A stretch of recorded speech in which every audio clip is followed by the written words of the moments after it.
this year we normally use clips to hold stuff. Meredith and I started doing that when we lived in Florida because we were container gardening. And so what we normally do is go to the Dollar Tree, and they have this wire that's coated in rubber that you can tie stuff up with, and we get a couple of packs of it, and we get a package of clips off of Amazon. But this year it was kind of hard to get clips, and they came in late, and I'd ordered different kinds of clips because we were planting more tomato plants, and I'd seen one of these. This old farmer that I knew in Macon had one, and I was buying blueberry plants from him, and he was tying up his tomatoes with it. And I'd always wanted one, so I looked it up. Johnny sells them, and they have them on Amazon, but the way it works is like it makes whatever size clip you want to do.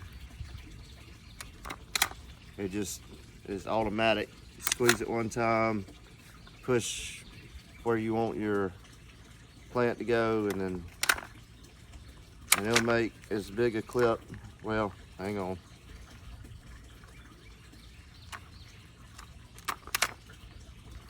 It'll make as big a clip as you want to make probably not as big as my wrist, but anyway. We get the picture.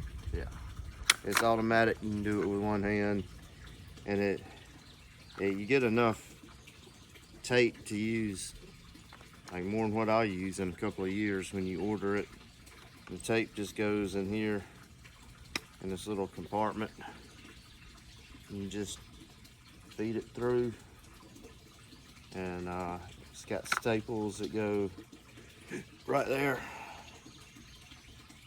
So that's how that works. You can open this little piece right here to feed the tape in. So what are we using it for today? You can let it out wider like that if you need to.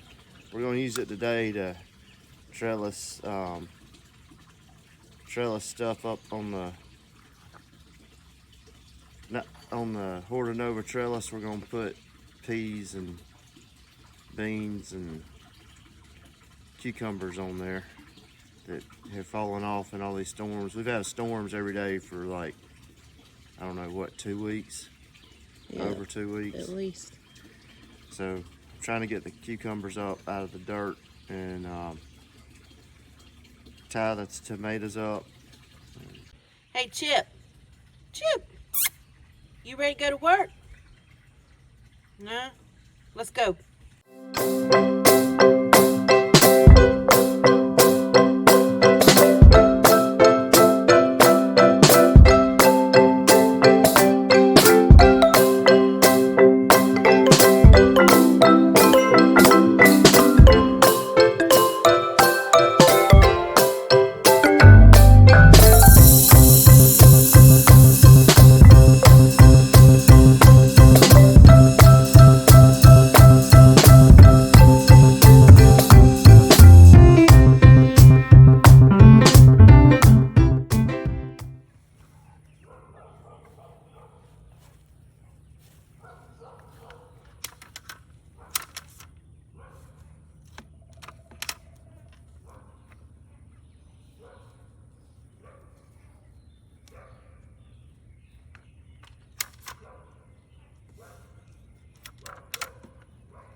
That's really neat. It works pretty well. It's a lot faster than the other method, huh? Yeah, I think it's easier on the plant too. I like how it doesn't do it real tight so that it's got plenty of room to grow. Yeah.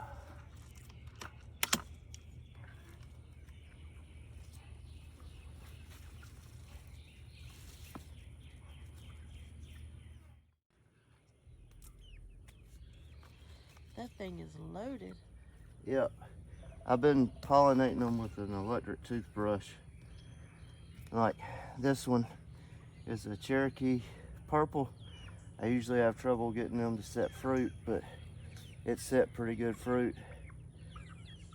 During the last couple of weeks, though, when it's been so rainy, it didn't set. None of them set a lot of fruit.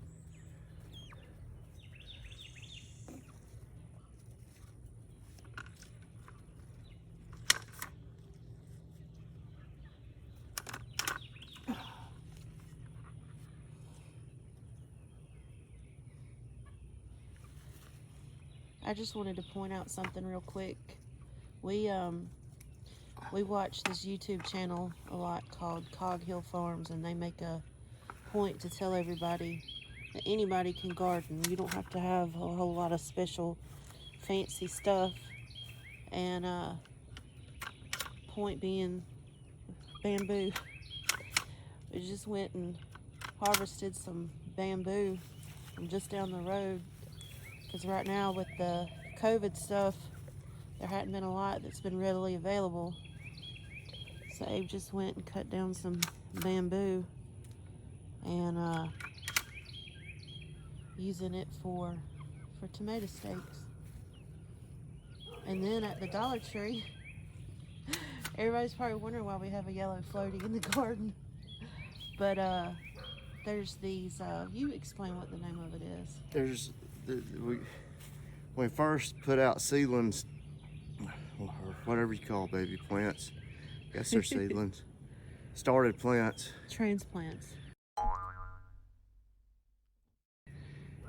And so we saw this thing where you could take yellow Dixie cups and smear Vaseline on them, and it would trap the aphids. So we went to the Dollar Tree because they were one of the only stores open because of COVID, and we got they didn't have yellow cups, so we just got yellow little floaty rings. And when the aphids were real bad, we put the floaty rings there with Vaseline on them, and you can see the dead aphids still and some of the Vaseline that's still stuck to them. Yeah. Now, is that because of the yellow? They're attracted to it because that's the same color of the flower on the yellow color, yeah. And then like in there, I don't like the way that the fly bag smells, so I was trying to find other things. When we lived in Florida, we made these balls to catch deer fly. So I took a yellowish ball, it's kind of turned green now, and sprayed it with Tanglefoot. It's in the chicken pen. I should probably point out on the bamboo, make sure you chop it off real good, because you don't want bamboo growing everywhere around your house, because it will take off.